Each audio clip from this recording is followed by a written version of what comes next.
Bakit maraming tao ang may pangarap? Pero kakaunti lang ang talagang yumayaman o nagtatagumpay? Hindi dahil kulang sila sa talino, hindi rin dahil kulang sila sa opportunity, kundi dahil kulang sila sa isang bagay na tinatawag ni Napoleon Hill na organized planning. Sabi nga sa Think and Grow Rich, a goal is just a wish until you create a plan to achieve it.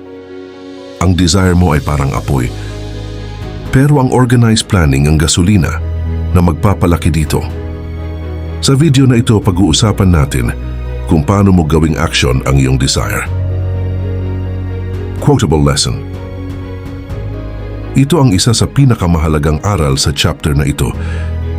Plans are only good intentions unless they immediately degenerate into hard work. Napoleon Hill.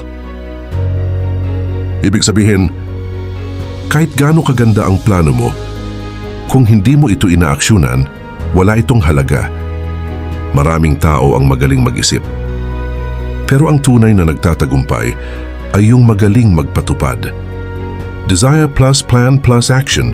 Result. Personal experience story. May isang tao na may pangarap na yumaman. Marami siyang ideas. Gusto niya magnegosyo. Gusto niya mag-invest. Gusto niya gumawa ng maraming paraan para kumita. Pero taon ang lumipas. Wala pa rin nangyayari. Hanggang isang araw na pagtanto niya ang problema, wala siyang konkretong plano. So ginawa niya ito.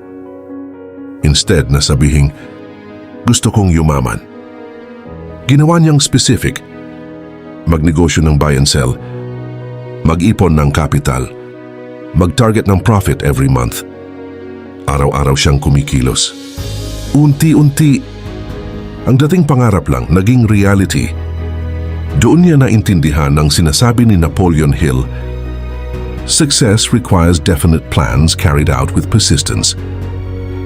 Mga paalala, may ilang bagay na dapat mong tandaan tungkol sa organized planning. Hindi perpekto ang unang plano, normal lang na magkamali.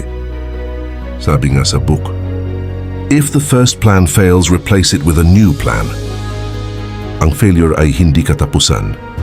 Ito ay feedback lang para gumawa ng mas magandang strategy. Ang plan na walang action ay imagination lang. Maraming tao ang dreamer. Pero ang successful people ay doers.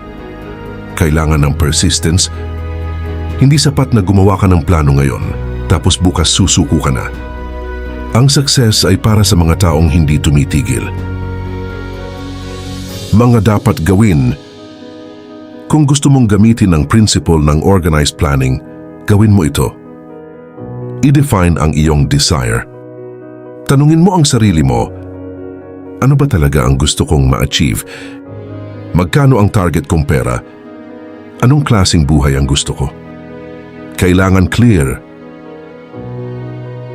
Gumawa ng specific plan. Huwag lang magnenegosyo ako. Dapat ganito. Anong negosyo? Magkano capital? Saan kukuha ng supply? Paano kikita? Start now. Ito ang pinakamahalaga. Hindi bukas. Hindi next week. Ngayon. Small steps lang. Pero tuloy-tuloy. Build a mastermind. Sabi ni Napoleon Hill, maghanap ka ng mga taong may knowledge at experience. Hindi mo kailangan gawin lahat mag-isa.